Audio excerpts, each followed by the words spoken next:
আসসালামু আলাইকুম। শাওমির দারুণ একটি ফোন নিয়ে হাজির হলাম আজকে। এটি হচ্ছে শাওমি Mi 11 লাইট। Mi 11 লাইটের কিন্তু আরেকটি ভার্সন রয়েছে, সেটি হচ্ছে 5G।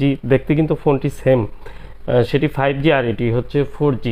তো আজকে এই ফোনটির প্রবলেমের জন্যই কিন্তু মূলত আমার কাছে এসেছে ফোনটি, আর ফোনটি পাঠিয়েছেন চুয়াডাঙ্গা থেকে সোহাগ ভাই। আর সোহাগ ভাই কিন্তু ফোনটি পাঠানোর আগে উনি আমাকে হোয়াটসঅ্যাপে কন্ট্যাক্ট করেছেন এবং জানিয়েছেন ফোনটি ফ্রেশ কন্ডিশনে রয়েছে, শুধুমাত্র ফ্রন্ট ক্যামেরা আসে না।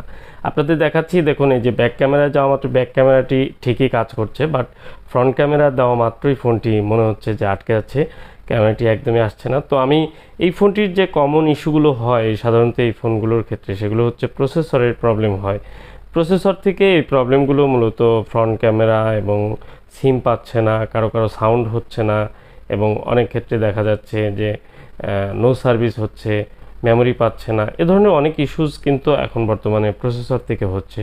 তো এই প্রসেসরের বিষয়টি বা প্রসেসরের কাজগুলো অ্যাকচুয়ালি কিন্তু একটু ক্রিটিক্যাল বা অ্যাডভান্স লেভেলের কাজ। কারণ হচ্ছে যে আপনার পুরো ফোনটির মধ্যে সবচেয়ে ইম্পর্টেন্ট একটি পার্ট হচ্ছে এসওসি বা এই যে সিস্টেম অন এ চিপ, অথবা আমরা বলতে পারি সিপিইউ, অনেকে বলি যে সিপিইউ বা মোবাইলের প্রসেসর। তো এই প্রসেসরের যে কাজগুলো যারা করেন তারা অত্যন্ত এক্সপার্ট হলেই তারপরেই কিন্তু এই কাজগুলো সাকসেসফুলিভাবে খুব সুন্দরভাবে করা সম্ভব হয়, কারণ এটি একটি ক্রিটিক্যাল কাজ। এই কাজগুলো ম্যাক্সিমামই আমরা অনেক সময় এরকম পেয়ে থাকি যে তারা ফোনগুলো দেখিয়েছেন কিন্তু কাজ হয়নি। এ ধরনের ফোন কিন্তু আমার কাছে অনেকেই পাঠাতে চান বা বলেন আমাকে এই ধরনের প্রবলেমগুলো। দেখা যায় যে ফোনগুলো কাজ করতে গিয়ে একটু দুর্ভাগ্যবশত একটু এদিক সেদিক হয়ে গেলে কিন্তু ফোনগুলো ডেড হয়ে যায়। তো সোহাগ ভাই আসলে কোনো ধরনের ঝুঁকি নিতে চাননি। জানেন যে আপনারা যে বাংলাদেশের বিভিন্ন জায়গা থেকে কুরিয়ার সার্ভিসের মাধ্যমে কিন্তু আমার কাছে ফোনগুলো আসে, আর একদম মাদারবোর্ডটি দেখতে পাচ্ছেন একদম চকচকে ঝকঝকে রয়েছে। আমি চেষ্টা করব এই ফোনটিতে খুবই সুন্দরভাবে কাজ করতে, যেন এই ফোনটিতে আসলে কোনো ধরনের ইস্যুস না আসে এবং কি ফোনটি ঠিক আগের মতো যেন পারফরমেন্স পান। আর এই প্রসেসরের কাজগুলো সাধারণত প্রতিনিয়ত যেহেতু করে থাকি, আপনারা জানেন যে দীর্ঘদিন যাবৎ শুধু সিপিইউ নিয়ে কাজ করছি আমি। আর সিপিইউর কাজগুলো যারা আসলে অনেক এক্সপার্ট বা দীর্ঘদিন যাবৎ এই কাজগুলো করছেন তাদের ক্ষেত্রে সবাই এই বিষয়গুলো খেয়াল রাখেন যে একটি প্রসেসরের কাজ যখন করবেন অত্যন্ত সূক্ষ্মভাবে কাজগুলো করতে হয়, অনেক মনোযোগের সাথে। কারণ একটু অমনোযোগী বা একটু অন্যমনস্ক হয়ে গেলে কিন্তু এই আইসিগুলো খারাপ হয়ে যেতে পারে, ফোনগুলো খারাপ হয়ে যেতে পারে।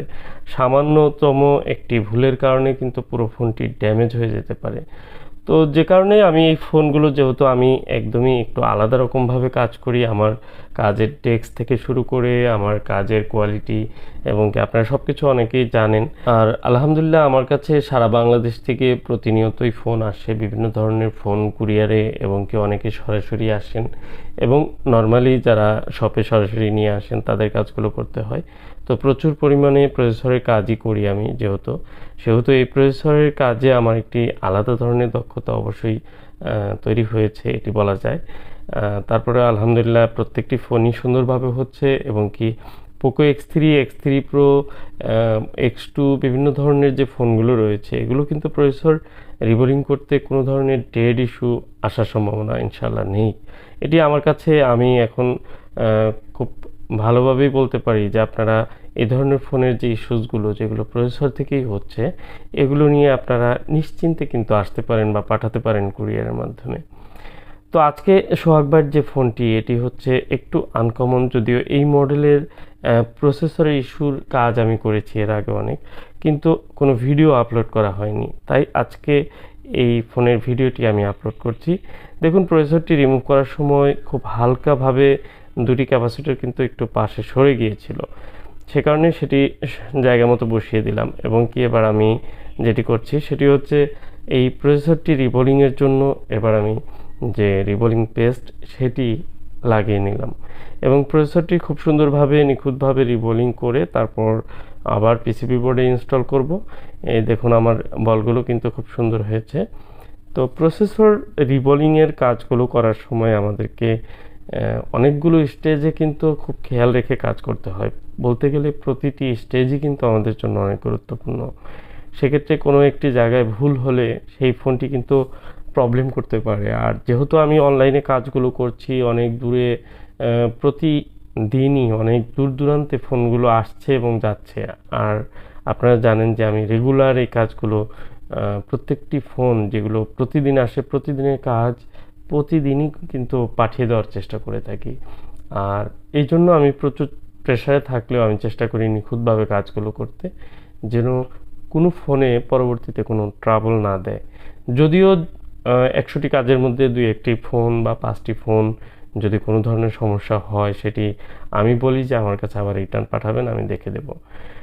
যেহেতু এই ইনটেক ফোনগুলোর ক্ষেত্রে আমি ওয়ারেন্টি দিয়ে থাকি যে আপনারা প্রসেসর ইস্যু নিয়ে যদি কোনো সময় রিসেন্ট 2 থেকে 3 মাসের মধ্যে প্রবলেমগুলো হয়, অবশ্যই আমার সাথে কন্ট্যাক্ট করবেন। আমি চেষ্টা করব, কিছু কিছু ক্ষেত্রে আমি ফ্রিতে সার্ভিসগুলো পুনরায় দিয়ে থাকি, আর কিছু ক্ষেত্রে হয়তো সার্ভিস চার্জ একটি ডিসকাউন্টে দিয়ে থাকি। তো অলরেডি কিন্তু আমার প্রসেসর রিবোলিং করে ইনস্টল শেষ। এবার আমি এখানে আরেকটি কপারের পেপার লাগিয়ে দিব এক্সট্রা, যেন যে পেপারটা আমি কেটেছিলাম সেই পেপারটা কিন্তু ঠিকই রয়েছে, তারপরেও আমি দিয়ে দিলাম যেন কোনো ধরনের লিকেজ না হয়, এবং কি এই আইসিটি যেন থার্মাল পেস্টের মাধ্যমে খুব কুলিং মোডে থাকে। এক কথায় এই ফোনটির সার্ভিস যেন সর্বোচ্চ ভালো পান, সেজন্য আমি যেভাবে যা কাজ করার আমি কিন্তু সেভাবে করে থাকি। প্রত্যেকটি কাজই কিন্তু এভাবে যত্ন সহকারেই করা হয়। আপনারা ভিডিওগুলো দেখতে থাকুন, আমার নেক্সট আরও কয়েকটি কাজের ভিডিও আসবে। আপনারা চ্যানেলটি যারা সাবস্ক্রাইব করেননি অবশ্যই সাবস্ক্রাইব করে রাখবেন। আর মোবাইলের প্রসেসর ইস্যু নিয়ে বর্তমানে যত ফোন রয়েছে, বিশেষ করে শাওমি, রেডমি, পোকো এগুলো তো আছেই, এর পাশাপাশি আপনারা কিন্তু স্যামসাং, ওয়ানপ্লাস এবং অনেক ধরনের ফোনেই কিন্তু এই প্রসেসর ইস্যু আছে। আর যে সকল ফোনের প্রসেসর ইস্যু আছে এই বিষয়ে আপনাকে সঠিক একটি ধারণা কিন্তু আগে থাকতে হবে, কারণ আমরা অনেকেই স্মার্টফোন ইউজ করি, অনেকেই স্মার্টফোনের বিভিন্ন প্রবলেম সম্পর্কে ধারণা না থাকার কারণেই কিছু কিছু ভুল সিদ্ধান্তের কারণে কিন্তু আপনাদের ফোনগুলো ড্যামেজ হয়ে যায়, ডেড হয়ে যায়, এবং ফোনের ভয়াবহ ক্ষতি হয়ে যায় কিছু কিছু ফোনের। এরপর সেগুলো কিন্তু আর রিকভারি করা সম্ভব হয় না। তো যে কারণেই বলবো যে আপনারা এই বিষয়ে প্রথমে আপনার ফোনটির যদি কখনো কোনো প্রবলেম হয়, আপনি যদি বুদ্ধিমান হন, তাহলে সেই ফোনটির প্রবলেমটি সম্পর্কে আপনি জানার চেষ্টা করুন। সেটি হতে পারে আশেপাশে নিকটস্থ কোনো টেকনিশিয়ান ভাইয়ের সাথে পরামর্শ করতে পারেন, অথবা আপনি গুগলে সার্চ করতে পারেন, ইউটিউবে সার্চ করে একটি বেসিক ধারণা আগে নেবেন, এবং সেটি কী লেভেলের কাজ সেই লেভেল অনুপাতে সেই টেকনিশিয়ানকে দেখাবেন। দেখুন, আমি ক্যামেরা চেক করছি, আমার ব্যাক ক্যামেরা চলে আসছে এবং আলট্রা ওয়াইড ঠিক আছে। আর এবার আমি ফ্রন্ট ক্যামেরা যাচ্ছি, দেখুন ফ্রন্ট ক্যামেরাও চলে আসছে। তো সব ধরনের ক্যামেরা ইস্যুজ সলভ হয়ে গেছে, এবং কি এটির সাউন্ড থেকে শুরু করে সব কিছু আলহামদুলিল্লাহ ঠিক আছে। তো ভিডিওটি যদি ভালো লাগে অবশ্যই রিকোয়েস্ট থাকবে আপনারা একটি লাইক করে যাবেন। আর শাওমি, পোকো, রেডমি, এমআই এবং স্যামসাং যত ধরনের ফোন রয়েছে এগুলোর যদি প্রসেসর ইস্যু হয়, তাহলে আপনি কন্ট্যাক্ট করতে পারেন। আমার হোয়াটসঅ্যাপ নাম্বারটি দেওয়া থাকবে। বাংলাদেশের যে কোনো জায়গা থেকে কুরিয়ার সার্ভিস এবং সরাসরি এসেও কাজ করে নিতে পারবেন। সেক্ষেত্রে অবশ্যই আমার হোয়াটসঅ্যাপে কন্ট্যাক্ট করে আসবেন। এবং কি আজকের যে ভিডিওটি, এই ভিডিও সম্পর্কে আপনার কোনো মতামত থাকলে অবশ্যই কমেন্টে জানাবেন। চ্যানেলটি যারা আজকে নতুন দেখছেন তাদেরকে রিকোয়েস্ট করব চ্যানেলটি অবশ্যই সাবস্ক্রাইব করবেন।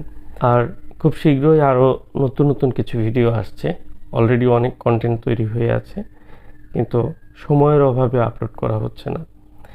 তো আমার কাজটি সম্পূর্ণ হয়ে গেল। অত্যন্ত স্লিম এবং অনেক স্মার্ট একটি ফোন কিন্তু এটি, যেটি শাওমি বা Mi11 Lite। তো ভিডিওটি আজকের মতো এ পর্যন্তই। ভালো লাগলে অবশ্যই একটি কমেন্ট করে যাবেন। আসসালামু আলাইকুম ওয়া রাহমাতুল্লাহি ওয়া বারাকাতুহু।